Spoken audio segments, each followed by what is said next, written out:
انسان چھوٹے سے چھوٹا کاروبار بھی کرتا ہے تو وہ ڈھیر سارے لوگوں سے مشورہ کرتا ہے.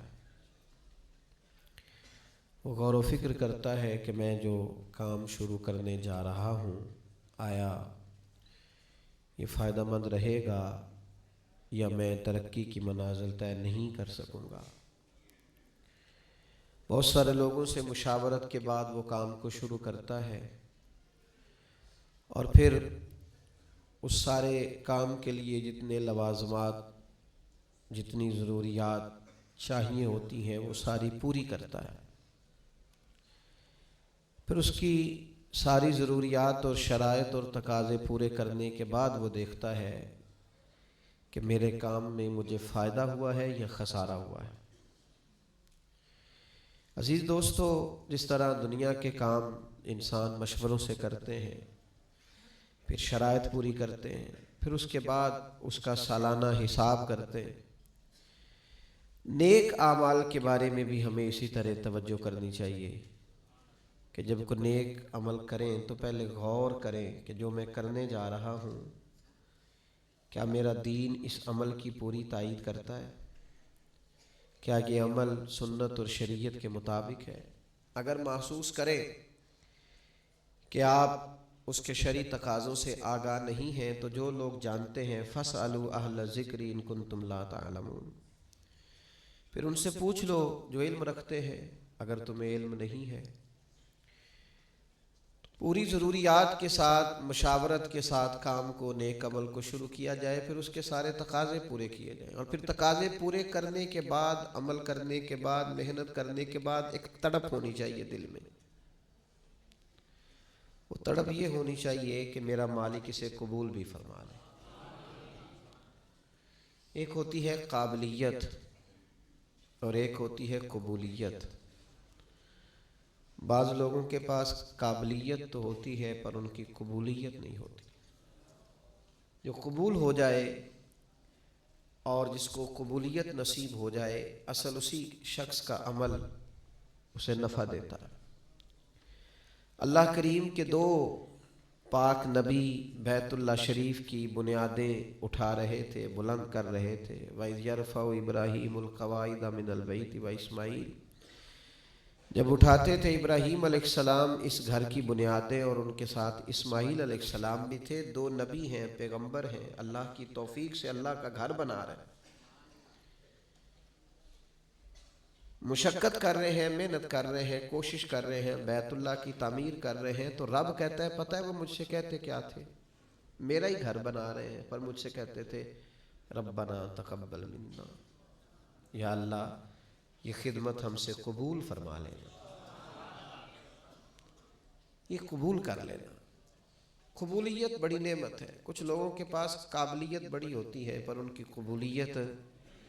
دو بھائی تھے، ملا فضل اور فیضی اکبر کے دربار میں، بڑے عالم تھے.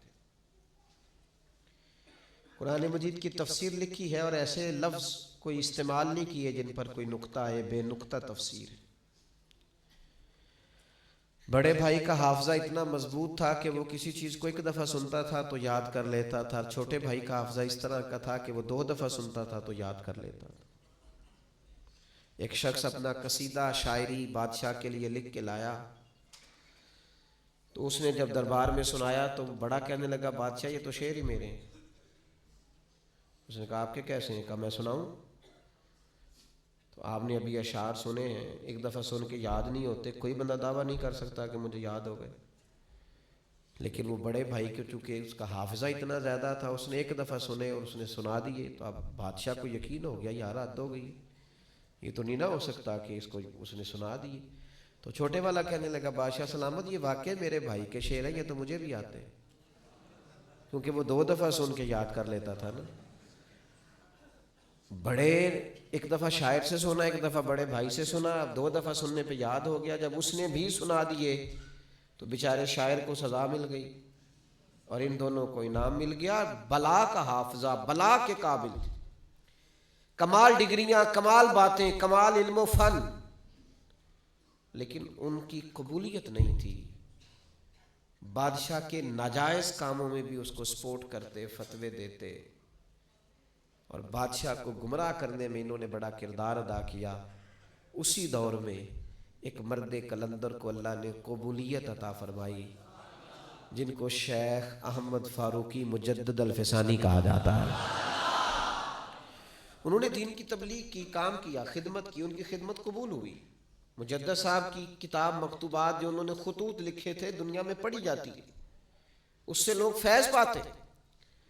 اور میرے بھائی ابو جہل بڑا قابل تھا، ابو الحکم کہتے تھے لوگ اس کو، دانائیوں والا، حکمتوں والا، پنچایت کا آدمی، لوگ مشورے لیتے تھے، لیکن بڑا سمجھدار، بڑا معاملہ فہم، بڑا مدبر ہونے کے باوجود اس کی قبولیت، یہ قبولیت اللہ نے حضرت صدیق اکبر کو عطا فرمائی۔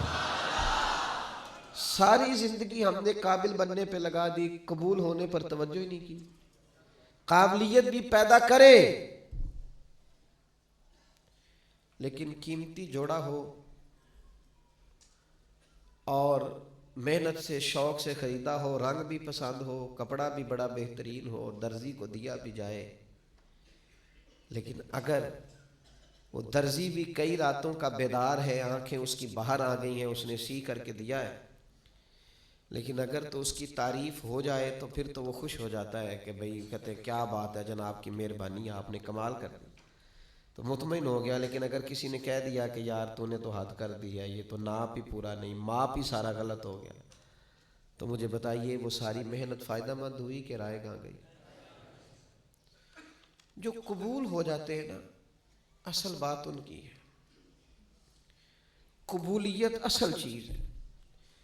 قرآن مجید پڑھا ہے، تلاوت کی ہے، عبادت کی ہے، دعا کرو نا، وہ قبول بھی تو کرے نا، اور وہ کریم ہے۔ اگر تو قبول کرنے پہ آئے تو نبی پاک علیہ السلام نے فرمایا تم باتیں کرتے کرتے ایک ایسا جملہ کہتے ہو کہ مالک کو اتنا دریائے رحمت کو جوش آتا ہے کہ ایک جملے کی وجہ سے تمہارے لیے جنت کا فیصلہ کر دیتا ہے۔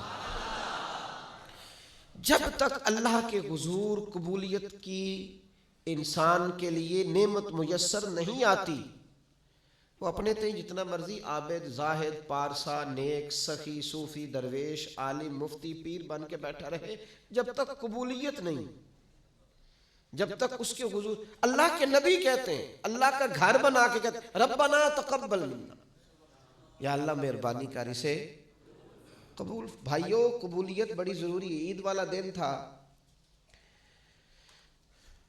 حضرت فاروق اعظم رضی اللہ تعالیٰ عنہ نے نبی پاک علیہ السلام کے مصلی پہ کھڑے ہو کے لوگوں کو عید کی نماز پڑھائی، اور پھر اللہ کے محبوب کی امت کے مابین خوشیوں بھری، محبتوں بھری انہوں نے ملاقاتیں بھی کی، لیکن گھر گئے تو اچانک آنکھوں میں آنسو آ گئے، اور وہ آئے تو وہ تیز ہو گئے آنسو، تو گھر والی کہنے لگی آپ کا ہر جگہ یہی حال ہے، آج عید کا دن ہے مسرت کا اور آج بھی آپ رونے لگے؟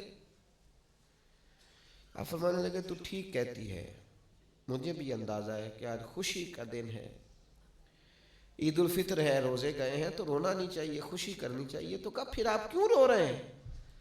تو فرمانے لگے بس کیا کروں، دل نرم ہے، ایک بات یاد آ گئی، اس نے رلا ڈالا ہے۔ کہ حضور کیا یاد آیا؟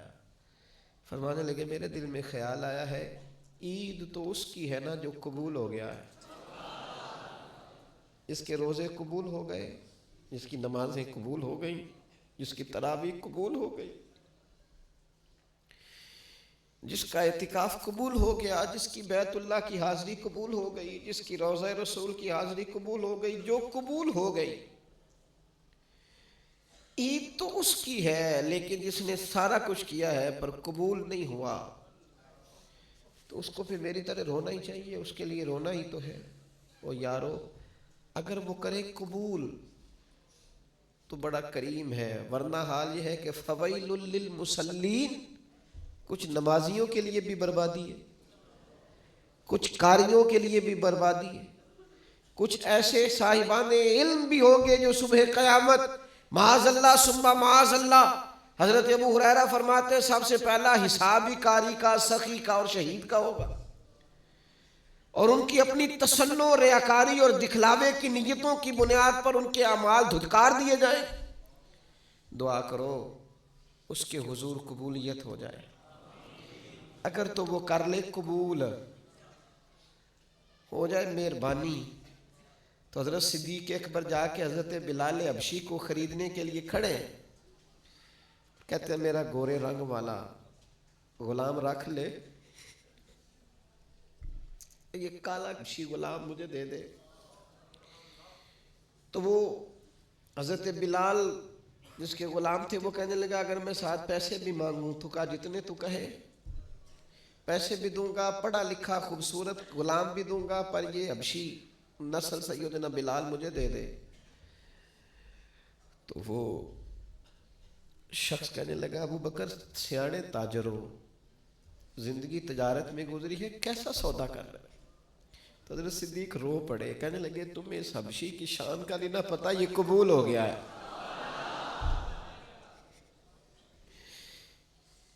یہ قبول ہو گیا ہے, جو تو ہو گیا نا قبول, جس کی تو ہو گئی قبولیت, جس پر تو ہو گیا فضل, تو وہ تو نجات پا گیا اور فلاح پا گیا. لیکن قابل بڑا تھا, قیمتی بڑا تھا, رنگ بڑا خوبصورت تھا, قد بڑا اونچا تھا, اور باتیں بڑی آتی تھیں, پر قبولیت نصیب اگر وہ مہربانی کرے, اگر وہ رحمت کرے, اگر وہ عطا کرے اور وہ کہہ دے کہ تو قبول ہے, تو پھر تو بات بن گئی.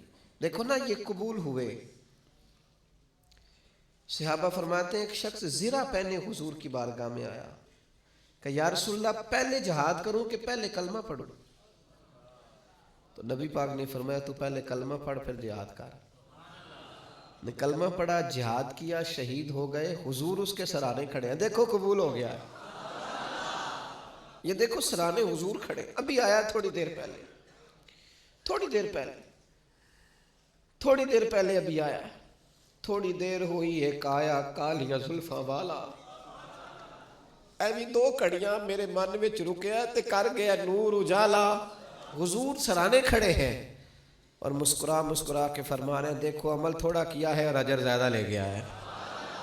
یہ قبول ہو گیا ہے نا, یہ قبول. سلمان فارسی قبول ہو گئے, بکتے بکاتے دروازہ رسول پہ آئے, سلمان قبول ہو گئے. سلمان فارسی حضور کی بارگاہ کے مقبول ہو گئے, وہ خدمت عالی مرتبت میں رہنے لگے. سلمان فارسی کو آزاد کرانا تھا تو ان کے لیے بندوبست بھی حضور کرا رہے ہیں, ان کے لیے کھیت اور پودے تیار کیے جا رہے ہیں, بندوبست ہو رہا ہے. سلمان قبول ہو گئے. پھر اتنے قبول ہوئے, اتنے قبول ہوئے, کہاں سے بکتے بکاتے آئے تھے, تیری تلاش میں پھرا میں جنگل پہاڑ اور دشت میں. اور پھر اتنے قبول ہوئے کہ محبوب کریم نے فرمایا لوگوں اسے غیر نہ سمجھنا, سلمان من اہل البیت. قابلیت بھی تلاش کرو لیکن دعا کرو نا وہ قبول بھی کرے, اس کی بارگاہ سے قبول